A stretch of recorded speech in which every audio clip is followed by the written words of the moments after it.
జై శ్రీ గణేష. మనం మహాభారతం చెప్పుకుంటున్నాం. ఎక్కడున్నాం? భీష్మ పర్వం మొదటి ఆశ్వాసంలో ఉన్నాము. ఇప్పటి వరకు 16 అధ్యాయాలు పూర్తి చేసుకున్నాము. ఈ రోజు మనం 17వ అధ్యాయం సప్తదశ అధ్యాయము తెలుసుకున్నాము. దీనిలో మొత్తం 28 శ్లోకాలు ఉన్నాయి.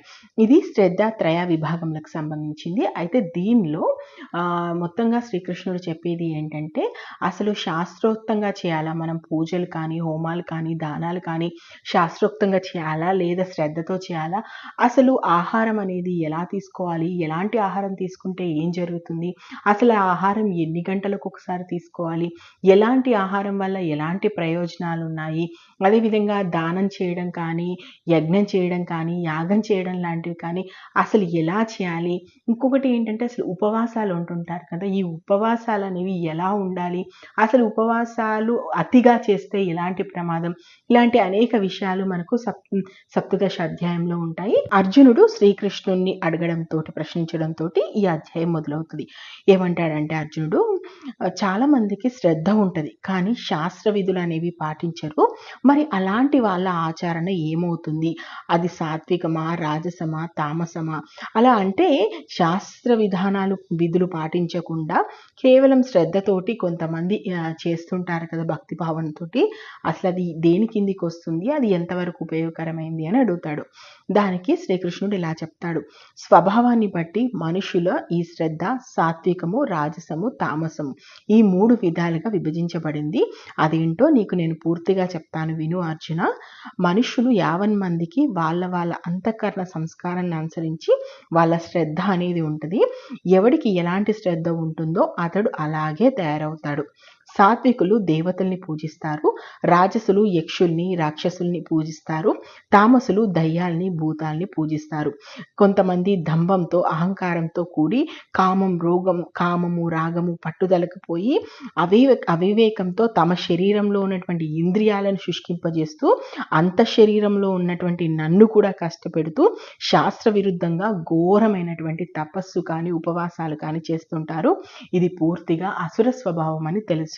ఇక నీకు ఆహారం గురించి కూడా చెప్తాను విను అర్జున. ప్రతి మనిషికి ఇష్టమైనటువంటి ఆహారం కూడా 3 విధాలుగా ఉంటుంది. అలాగే యజ్ఞం, తపస్సు, దానం ఇవి కూడా 3 విధాలుగా ఉంటాయి. వీటి రెండింటికి సంబంధించి పూర్తిగా విభేదాలను నేను చెప్తాను విను. రసవంతమైనవి,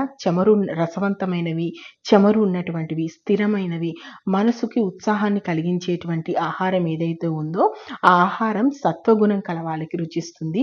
అలాంటి ఆహారం ఆరోగ్యానికి మేలు చేస్తుంది.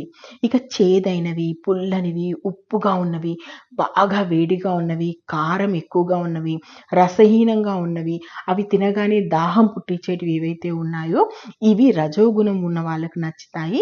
ఇవి దుఃఖాన్ని కలిగిస్తాయి. ఇక వంట అయ్యాక 3 గంటలకు మించి నిలవ ఉంచరాదు. 3 గంటల తర్వాత ఆహారాన్ని తీసుకుంటే అది విషంతో సమానం.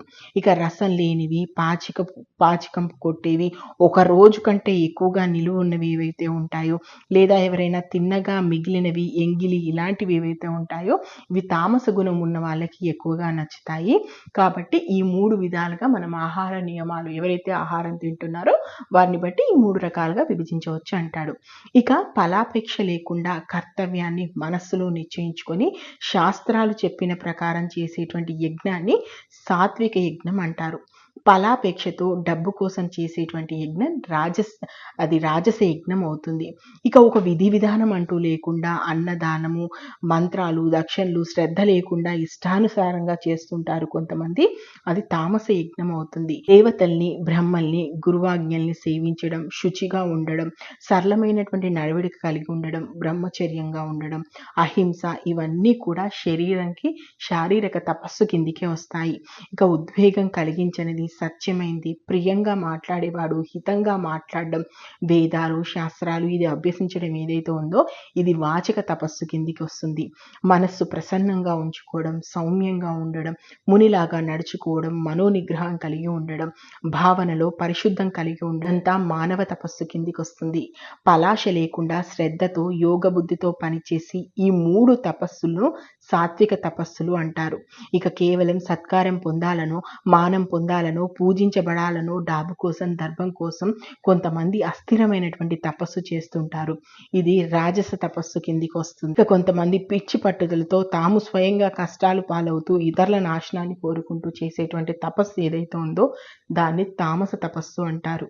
ఇప్పటి వరకు నీకు యజ్ఞం గురించి, తపస్సు గురించి చెప్పాను కదా. ఇక దానం గురించి కూడా చెప్తాను విను.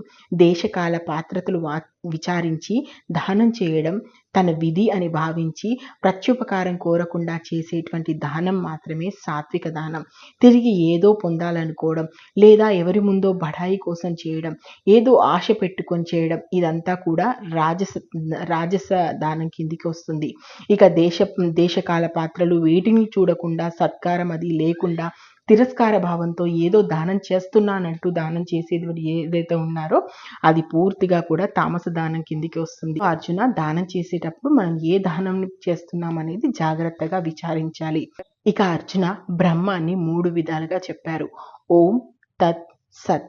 ఈ నిర్దేశం వల్లే పూర్వం బ్రాహ్మణులు వేదాలు, యజ్ఞాలు నిర్మించడం జరిగింది.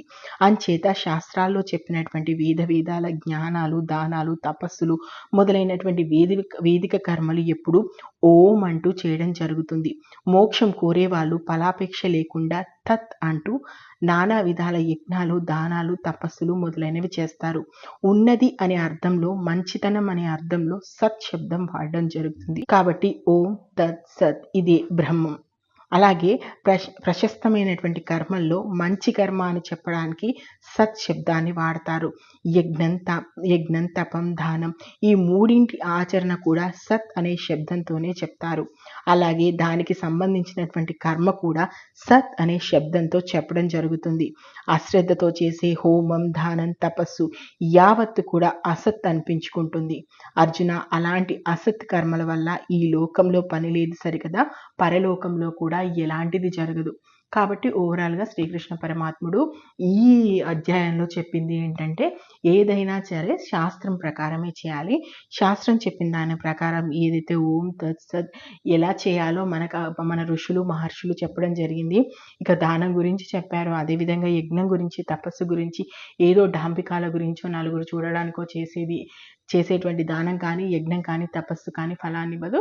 అదేవిధంగా ఉపవాసాలు కూడా శరీరాన్ని శుష్కింపచేసే విధంగా కానీ, శరీరంలో ఉన్నటువంటి పరమాత్మని శుష్కింపచేసే విధంగా చేసేటువంటి ఏదైతే ఉపవాసాలు ఉన్నాయో అవి కూడా ఫలాన్ని ఇవ్వవు. ఇక ఆహారం గురించి కూడా చెప్పారు. అంటే 3 గంటల కంటే ఎక్కువగా నిల్వ ఉంచినటువంటి ఆహారాన్ని కానీ, ఒక రోజు మించి వండినటువంటి ఆహారాన్ని కానీ తీసుకోకూడదు. అలాగే ఏ రకమైనటువంటి ఆహారం తీసుకుంటే ఏ గుణంతో ఉంటారు, ఏ గుణంతో ఉంటే భగవంతుని చేరుకోగలుగుతారు. కేవలం సత్వగుణంతో ఉన్నప్పుడు మాత్రమే పరమాత్మని చేరేటువంటి మార్గాన్ని పరమాత్ముడు సూచిస్తాడు. లేదంటే జీవి చావు పుట్టుకల మధ్యలో కొట్లాడుతూ ఉంటాడనమాట.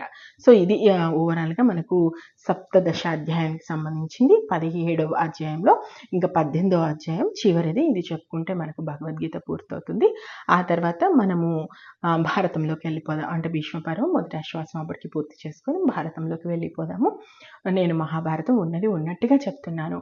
మీకు నచ్చితే ఆశీర్వదించండి. మహాభారతంలో ఇప్పటివరకు ఏం జరిగిందో తెలుసుకోవాలి. మన ఛానల్కి వెళ్ళండి, మహాభారతం ప్లేలిస్ట్ ఉంది, చూడండి. Thank you. జై హింద్.